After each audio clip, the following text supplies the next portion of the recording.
take 3. Let's see if I get it.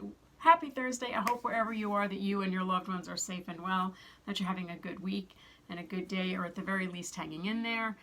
I really hope I get it this time. I keep forgetting where I'm going. Anyway, cardiology updates. Number 1, the test is over. I did not last the 14 days. I absolutely had a reaction to the adhesive. And now I've got a nice rash along my sternum. It's lovely. And but I lasted until the 8th day, so that's something. The smartphone they gave me wasn't always smart. It reacted weirdly, and my husband and I couldn't figure out what the heck was wrong with it because everything else was correct, but they kept saying everything was on wrong when it wasn't, and then all of a sudden it would remember that everything was okay. It was super weird. Bottom line is, it's done. I packed it up. I mailed it back to Dallas. It is Dallas's problem now. Cardiology update number 2. My cardiologist read through my chart after I left last week. He saw everything, and he said that he feels that the best bet at this point is to do a transesophageal echocardiogram, which is as crappy as it sounds. I don't want to do it. Basically, it's like an endoscopy, but they're looking to take pictures of this PFO, the hole in my heart, and get an idea of exactly how big it is and how much flow, how much power is going through that little hole, you know, and if it really is a problem, because he said he won't know until we get in there, and it's sort of an invasive but least invasive way to do that. Whatever, I don't want, and they're also going to do the bubble test, which is where I can't remember exactly what they put in, but they wait to see the bubbles going across. That's how they diagnosed my PFO. Everybody was, you know, doing the echocardiogram. I was very pregnant, and then my teeny tiny petite cardiologist jumps up on the table. She's like, let me do it. And then she finds them, and it's like, there are the bubbles. And I was like, geez, you know, it was amazing. It was brilliant. She was fabulous. I wish I could still see her, but she left New York.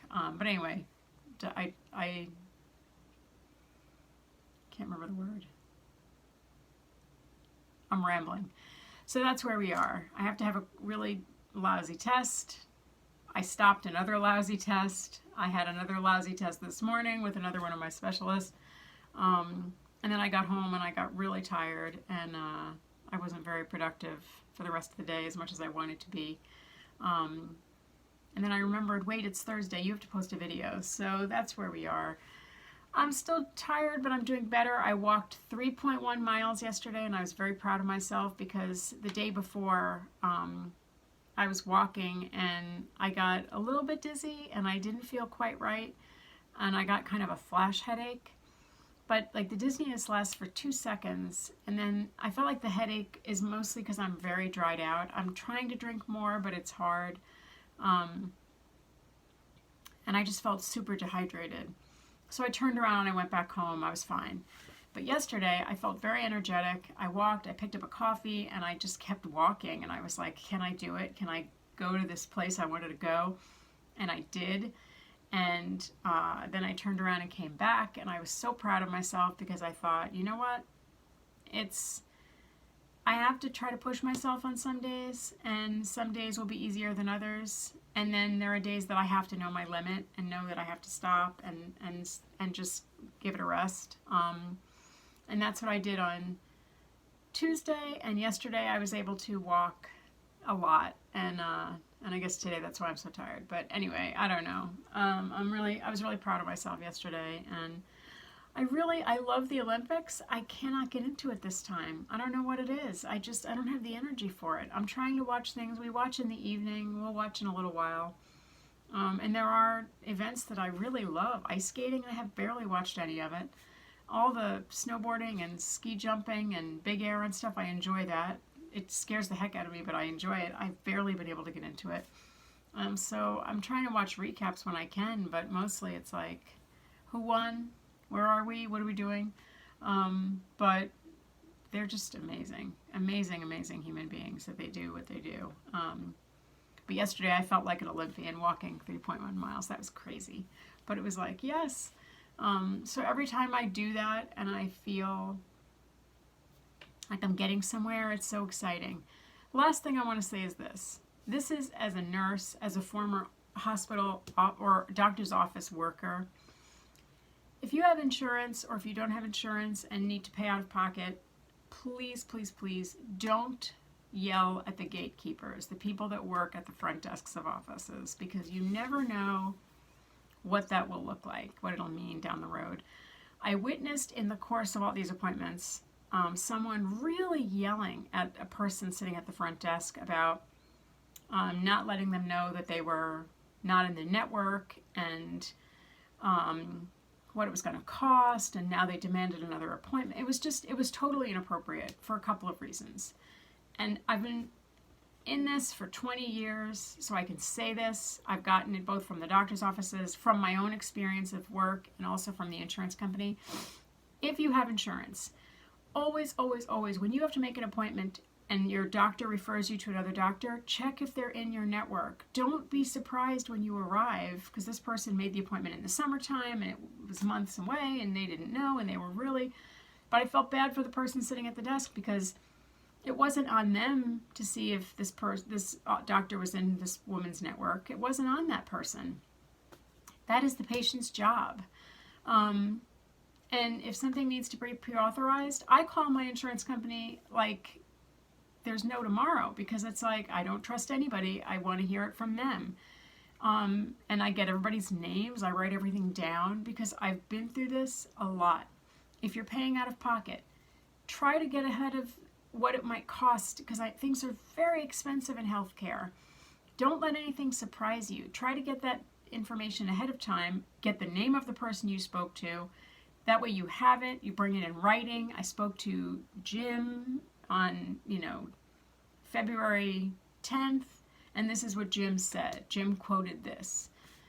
If there are any unexpected things along, like the visit, that you can't control, but anything ahead of time, the cost of the visit, etc.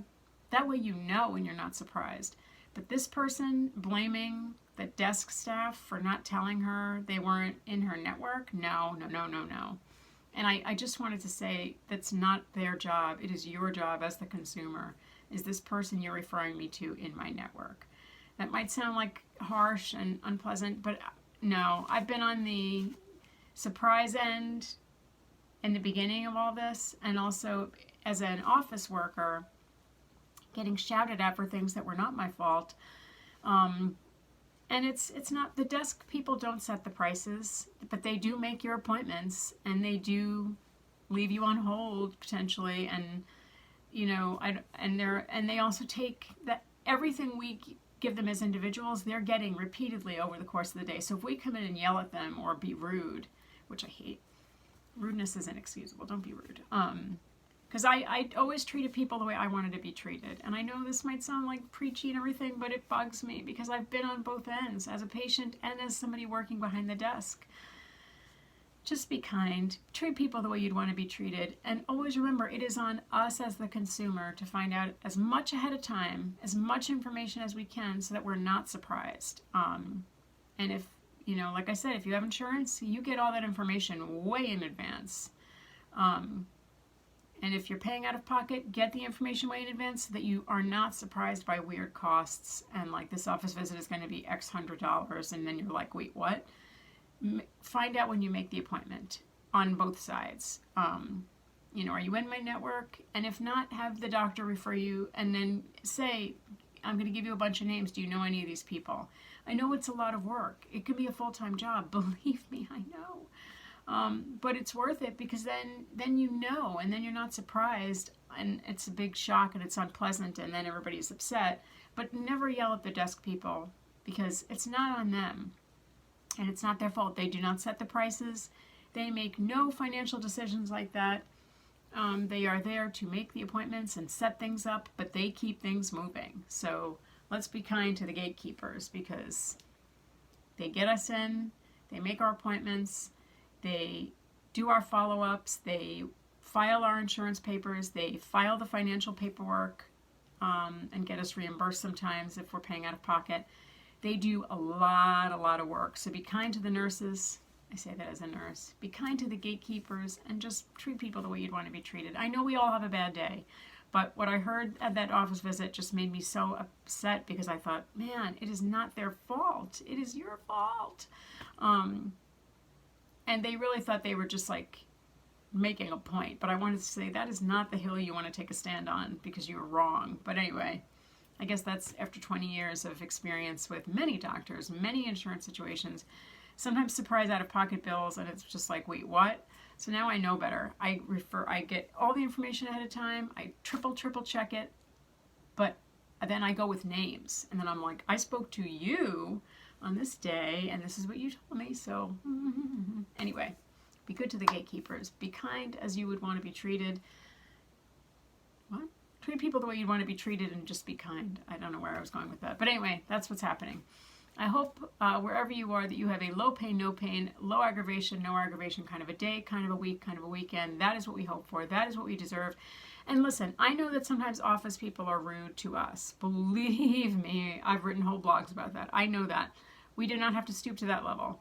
And I know sometimes things are out of our hands and we get surprised. I'm not talking about that. I'm talking about the things that we can control, that we go in and we start shouting at people. And it's like, whoa, slow down. Pump the brakes, let's all take a step back and think about this for a minute. That's the situations I'm talking about.